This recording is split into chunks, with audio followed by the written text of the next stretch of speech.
Hello everyone, welcome to EduTap and welcome to Finance 360-degree session. In today's session, we are going to discuss a very important finance current affair that is regarding the 9 key provisions of the Banking Laws Amendment Act 2025 that is going to come into effect from 1st August 2025. Now, this is a very important news article. This is a very important notification that was released by Ministry of Finance that the 9 key provisions of the Banking Laws Amendment Act 2025 is going to come into effect. Okay. Now this is important from the objective point of view as well as this is important from the descriptive point of view of the examination also, because the Banking Laws Amendment Act 2025 is very important. Okay. So this we are going to cover in the holistic manner in today's session that you cannot miss at all. But before starting with this, there is a never before offer. This is for all of you. This is valid for 6th of August 2025 and you are getting flat 74% off for the regulatory body courses for the RBI Grade B, IFSC Grade A, SEBI Grade A, IRDI Grade A, NABARD Grade A, PFRD Grade A. For all these courses and for the combo courses, you are getting flat 74% off using the code 1time74. And this is a never before offer. If you are thinking of buying the course, this is the best time to buy the course because you are getting the best offer till now. Okay, so this is the idea. Now this is valid only till 6th August 2025, so do avail the offer, the best offers that you are getting. Okay, now let's get started. But before that, here see key provisions of the banking laws. Before starting with the key provisions, let's understand about the Banking Laws Amendment Act. Okay, so Banking Law Amendment Bill 2024, this was introduced in Lok Sabha on August 9, 2024 and this passed from Lok Sabha on December 3, 2024. Now the act, the Banking Law Amendment Bill, it got the assent, it got the permission of the President on 15th April 2025 and that's on this date 15th April 2025, the Banking Law Amendment Act 2025, this was notified after getting the assent of the President. Okay, now the Banking Law Amendment Act 2025 consists of 19 provisions or the 19 amendments we can say. Now this 19 provisions or the 19 amendments, it was said that the central government will decide that from which date the provisions will come into effect, and it was said that for the different provisions the different dates can be decided by the central government. Okay, now it has been said that for the 9 key provisions of the Banking Law Amendment Act 2025, they will come into effect from 1st August 2025. So out of the 19 provisions or out of the 19 amendments, the 9 key provisions, they are going to come into effect from 1st August 2025. Okay, so this is the basic idea. Now the 19 amendments or the 19 provisions, they are the amendments across the 5 legislation. They amend the 5 legislation, that is the Reserve Bank of India Act of 1934, Banking Regulation Act of 1949, State Bank of India Act of 1955, Banking Companies Acquisition and Transfer of Undertakings Act of 1970 and 1980. Okay, so out of the 19 amendments, out of the 19 provisions, the 9 provisions are going to come into effect from 1st August 2025 and they are the most important provisions. Okay, so this is the idea that it was said under the Banking Law Amendment Act 2025 that the central government can decide different dates for the different provisions to come into effect, and for the 9 provisions, the Ministry of Finance has notified on 29 July 2025 that the 9 provisions under these sections, they will come into effect from 1st August 2025. Okay, so now let's start with the understanding of the first provision. Okay, so in the Banking Regulation Act 1949 in section 5, for the words 5 lakh rupees, the words 2 crore rupees or such other amount will be substituted. So basically under the Banking Regulation Act, substantial interest in a company refers to holding shares of over 5 lakh rupees or 10% of the paid up capital of the company, whichever is less. That means, let's say if a person or the entity, they are holding the shares of over 5 lakh rupees, so they are said to have a substantial interest in the bank or the company. Now the banks are worth, they have the net worth of crores, they have the net worth of hundreds of crores. So if a person or entity is just holding the shares worth 5 lakh rupees, we cannot say that the person or entity has a substantial interest or they have a significant influence.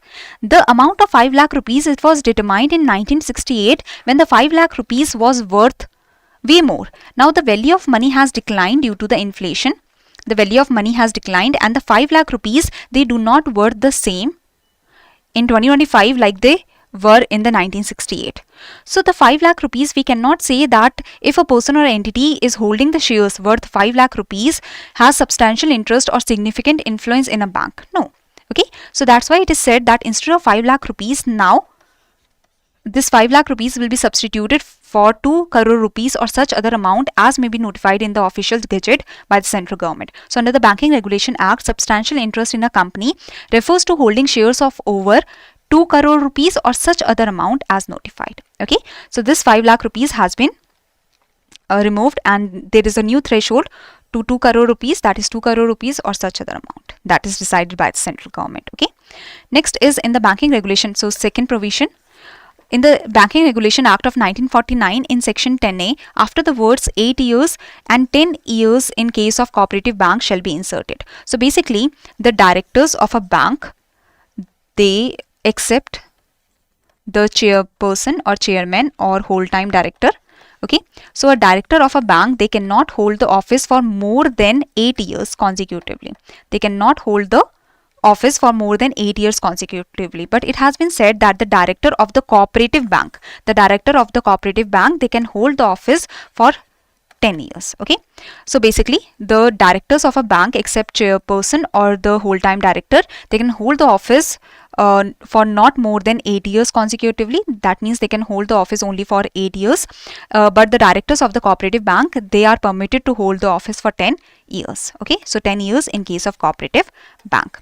So the period has increased to 10 years for the cooperative banks. So the directors, except the chairperson or the whole-time director, okay, they cannot hold the office for more than 10 years in case of cooperative banks, while it is 8 years in case of other banks. Okay, now the next provision or the third provision in the Banking Regulation Act of 1949, in section 16, after the words Reserve Bank, the following should be inserted, that is this. So let's understand this first of all. So under the Banking Regulation Act, it is prohibited that a director of a bank cannot be. So basically, if the Banking Regulation Act says that the director of a bank cannot be the director in some other bank, okay, but it is said that the director appointed by the Reserve Bank of India can be director in some other bank.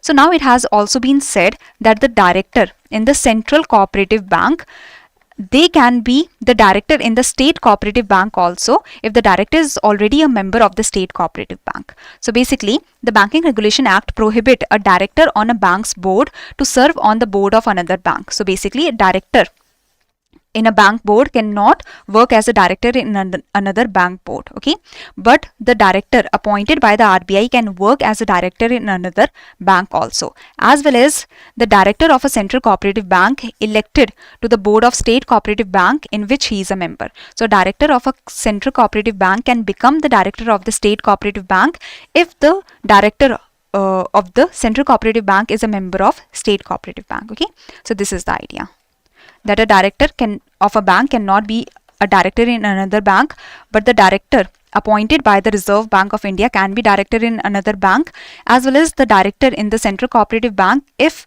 the director in the Central Cooperative Bank is a member of the State Cooperative Bank. So the director of the Central Cooperative Bank can also become the director of this State Cooperative Bank. Okay, so this is the idea. So the bill or the act extends this as exemption provided to the director appointed by the RBI to the director of the Central Cooperative Bank. They can also become the director in the State Cooperative Bank. Okay, so this is the basic idea, that the director in the Central Cooperative Bank is elected to the board of State Cooperative Bank in which he is a member. So this is possible.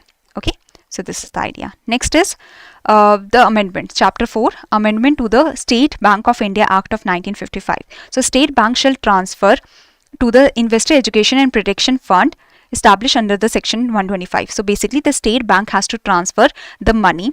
The State Bank has to transfer the money to the Investor Education and Protection Fund. So any money which remains unpaid or unclaimed for a period of 7 years from the date of its transfer in the unpaid dividend account of the State Bank. So basically, see, the shareholders, they get dividend. That is a part of profit, right? So the shareholders, they get a dividend. That is a part of profit. So basically, the people that are holding the shares, they get the dividend, that is a part of profit. So any money which remain unpaid, so basically once the dividend has been transferred to the unpaid dividend account and it is remaining unclaimed or unpaid for 7 years, so this money has to be transferred to the Investor Education and Protection Fund. So basically the unpaid or unclaimed dividend that is in the unpaid dividend account for 7 years, for a period of 7 years, has to be transferred to the Investor Education and Protection Fund. All the shares in respect of which dividend has not been paid or claimed for a period of 7 years.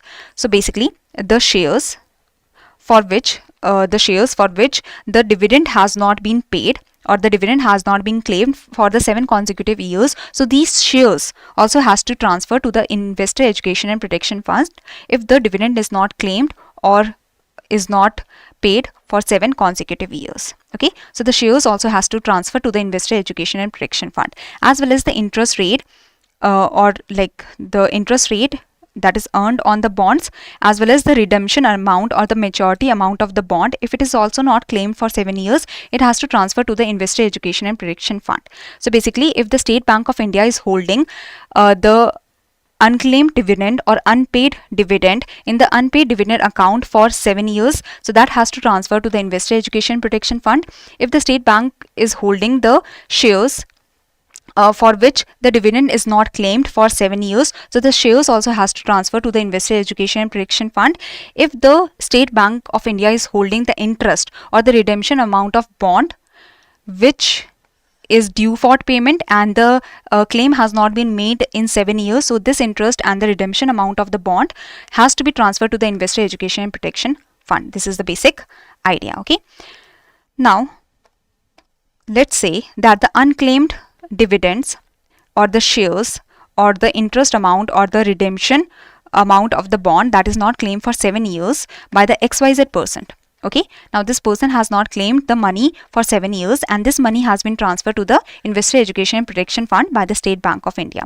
Now the person has remembered that, okay, I have some dividend, I have some shares, I want to get it. So any person whose shares or unclaimed or unpaid money that is transferred to the Investor Education and Protection Fund, now this person whose money has been transferred, whose unclaimed dividend or shares or interest has been transferred to the Investor Education Protection Fund. So now this person is entitled to claim the transfer or refund from the said fund, from the Investor Education and Protection Fund. That means if your money, if your dividend, if your shares have been transferred to the Investor Education Protection Fund, you are entitled to get it back. It's not like that the Investor Education Protection Fund will own the funds if the funds are transferred to them. No, you are still the owner of the money. The XYZ person is still the owner of the money and they can claim it back, okay, from the fund. This is the idea. So any person whose shares or unclaimed or unpaid money has been transferred to the IEPF, they shall be entitled to claim the transfer or refund. So basically, like there is a depository education and awareness fund. So if you have unclaimed deposits, if you have unclaimed like money in your accounts, in your savings account and such, so after 10 years of not being claimed, so if you have unclaimed deposit for 10 years, if you have unclaimed amount in your savings account for 10 years, so that gets to the Depository Education and Awareness Fund. So unclaimed deposits, if they are unclaimed for 10 years, they are shifted to the Depository Education and Awareness Fund. Similarly, the unclaimed dividends, the shares which are not like on which the dividend is not claimed for 7 years, or the unclaimed interest or the redemption amount of the bond, if they are not claimed for 7 years, they are transferred to the Investor Education and Protection Fund. But the people, they can like take the money back. They are entitled to claim the money back. Okay, this is the idea. Now, in the State Bank of India Act of 1955, in section 38A, in the like the dividend has to be substituted for the money, because before the State Bank of India only had to transfer the unclaimed or unpaid dividend to the Investor Education and Protection Fund. But now it has been said that transfer of unpaid or unclaimed money. So all the money that is in the form of shares, in the form of interest, redemption amount of the bond or dividend, so all the money that is unpaid or unclaimed has to be transferred to the Investor Education and Protection Fund. So before, only the unpaid or unclaimed dividend for a period of 7 years, that is like the dividend that is transferred to the unpaid dividend account, and that is unpaid or unclaimed for 7 years. So only that had to be transferred to the investor education and protection fund. But now it has been said that shares or interest or redemption amount, this also has to be transferred to the investor education and protection fund. So that's why instead of dividend, write the money. Okay. Next is that in the section 41 there are certain changes that has happened, that instead of section 226 of the Companies Act of 1956, here it should be section 141 of Companies Act of 2013, because this is the updated Companies Act. Okay, so basically instead of section 226, write section 141 of the Companies Act of 2013. And it is said that instead of this second point, that means the auditors. So basically the affairs of the State Bank shall be audited by 2 or more auditors duly qualified to act as auditors of the companies under the section 141 of the Companies Act of 2013. Okay, as well as it is said that the auditors that are auditing the State Bank of India, they will receive such remuneration as decided by the State Bank of India. So before, the remuneration to the auditors were decided by the Reserve Bank of India in consultation with the central government, but now it has been said, as per the updated provision, as per the amendment, it has been said that the auditors shall receive the remuneration as decided by the State Bank of India. So basically instead of section 226 of Companies Act 1956, now as per amendment, or as per the new provision, section 141 of the Companies Act 2013 should be mentioned. So the affairs of the State Bank should be audited by the 2 or more auditors duly qualified to act as auditors of the companies under the section 141 of the Companies Act of 2013, and the auditors shall receive the remuneration as decided by the State Bank of India. Okay, now the chapter 5, amendments to banking companies under the 1970 and 1980 Act. So in both the acts, the same changes have happened. Okay, so I have taken them together. So the corresponding new bank shall transfer basically the dividend that is transferred to the unpaid dividend account if it is unclaimed or unpaid for 7 years. So this dividend has to be transferred to the Investor Education and Protection Fund. Okay, and the shares on which the dividend is unpaid or unclaimed, these shares also has to be transferred to the Investor Education and Protection Fund.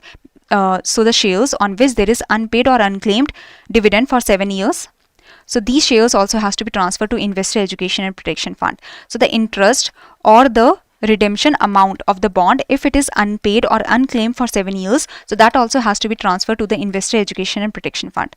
The same like in the State Bank of India, similarly for the corresponding new bank, they have to transfer to the Investor Education and Protection Fund any money which remains unpaid or unclaimed for a period of 7 years from the date of its transfer to the unpaid dividend account. So once the dividend has been transferred to the unpaid dividend account, if it is unclaimed or unpaid for 7 years, then it will be transferred to the Investor Education and Protection Fund. All the shares on which dividend has not been paid or claimed for a period of 7 consecutive years, so that also has to be transferred to Investor Education and Protection Fund, and interest or redemption amount of bond unclaimed for 7 years has to be transferred to IEPF. Now instead of dividend to unpaid dividend account, there should be money that should be written. So transfer of unpaid or unclaimed money. So instead of this, there should be money. Because now not only the unpaid or unclaimed dividend, but also the shares, interest amount, redemption amount of the bonds, they will also be transferred to the IEPF. So transfer of unpaid or unclaimed money will happen to the IEPF. This is the idea. Okay, so this is another provision that is saying that instead of dividend to unpaid or unpaid dividend account, it should be money that should be mentioned. Okay, that is the idea. Now next is similarly like the State Bank of India Act, similarly the changes have happened in the Banking Companies Act of 1970 and 1980. So instead of section 226 of Companies Act of 1956, it should be section 141 of Companies Act of 2013, and instead of that, the remuneration will be decided by the Reserve Bank of India in consultation with central government. It should be that the remuneration will be decided by the corresponding new bank. Okay, so the auditors remuneration, as per the amendment, as per the provision, new provision, the auditors remuneration will be decided by the corresponding new bank. Okay, this is the idea. Now this is it. This is the end of the session. I will give you some questions. Okay, so basically the key provisions, 9 key provisions of the Banking Law Amendment Act 2025 have come into effect from 1st August 2025. So all these boxes, they are the provisions that have come into effect now. Okay, so they are the provisions that have come into effect now. Okay, so the blue boxes, they are the provisions. Okay, so all of this we have discussed. So these are the provisions that have come into effect, the 9 provisions that have come into effect from 1st August 2025. Okay, and it was said that the 19 amendments have happened.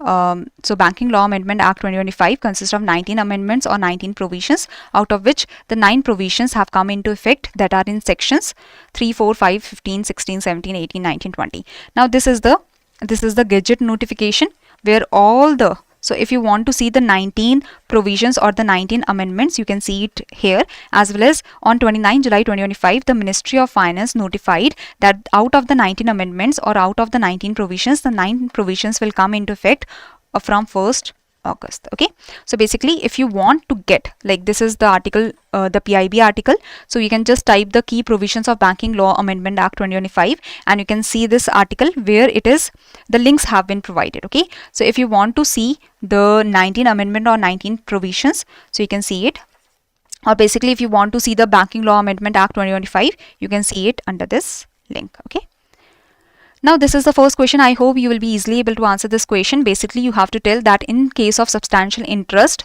the 5 lakh of rupees has been changed with what. Okay, next is, this is the question that you have to tell that which of the following statement is or are incorrect in regards to the amendments that have happened as per the Banking Law Amendment Act 2025. Okay, so try to answer the question, as well as see Banking Law Amendment Act 2025. If you want to see it completely, as I have told you, that the link is provided in the PIB article. Okay, now this is again just a reminder that there is a never before offer that is going on. So if you have been seeing EduTap's course and you are thinking of buying the course, so it is the right time to buy the course. If you want the systematic course, so this is the right time, and you are getting flat 74% off using the code one time 74. You will get all these courses at 74% off. Okay, so this is the best time to prepare as well as to get the course. Okay, so thank you everyone, thank you for joining the session, as well as you will get the PDF of the session in the Telegram channel of EduTap. The link for the Telegram channel is provided in the description box below. So thank you everyone, thank you for joining.